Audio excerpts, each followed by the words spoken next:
कल तक सईद जो रानी के कहने के बावजूद फ़िज़ा और ज़ारून की मंगनी तोड़ने के लिए तैयार नहीं था, आज वही सईद ये जानने के बाद कि फ़िज़ा अगवा हो चुकी है, ये बात मानने के लिए तैयार हो चुका है कि फ़िज़ा उसके घर की बहू बनने के बिल्कुल भी लायक नहीं है। ड्रामे की नेक्स्ट एपिसोड में आप लोग देखेंगे कि रानी जब ज़ारून के पास जाती है ये पता करने के लिए कि तुम्हें फ़िज़ा के बारे में कुछ मालूम हुआ या नहीं, तो ज़ारून कहता है रानी से कि नहीं, अब तक कुछ भी मालूम नहीं हो पाया, बस इतना ही समझ में आ रहा है कि शायद फ़िज़ा का किडनैप हो चुका है।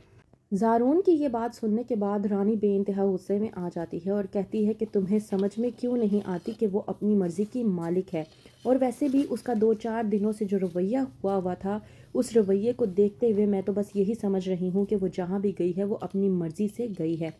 और वो जहाँ कहीं भी है अपनी मर्ज़ी से खुद ही वापस भी आ जाएगी। ज़ारून रानी को जवाब देते हुए जब कहता है कि ऐसा कुछ नहीं है, फ़िज़ा ऐसी लड़की नहीं है जो अपनी मर्ज़ी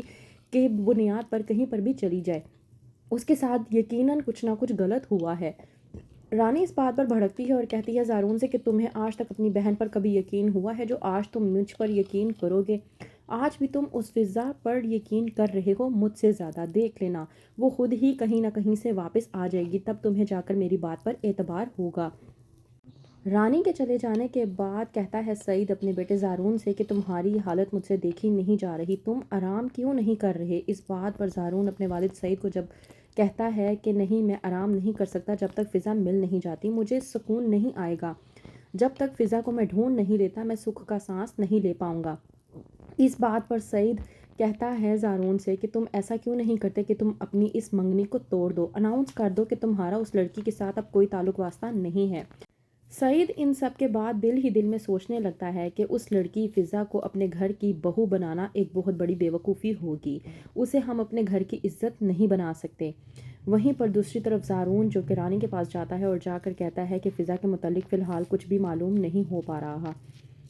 दूसरी तरफ फ़िज़ा जो कि कमाल से मिलने के बाद से ही बेइंतहा परेशान है, ये सोच सोच कर कि आखिरकार मैंने इन लोगों का क्या बिगाड़ा है और इन लोगों ने मुझे किडनैप क्यों किया है, आखिरकार वो मैडम कौन है जिनके कहने पर ये लोग ये सब कुछ कर रहे हैं।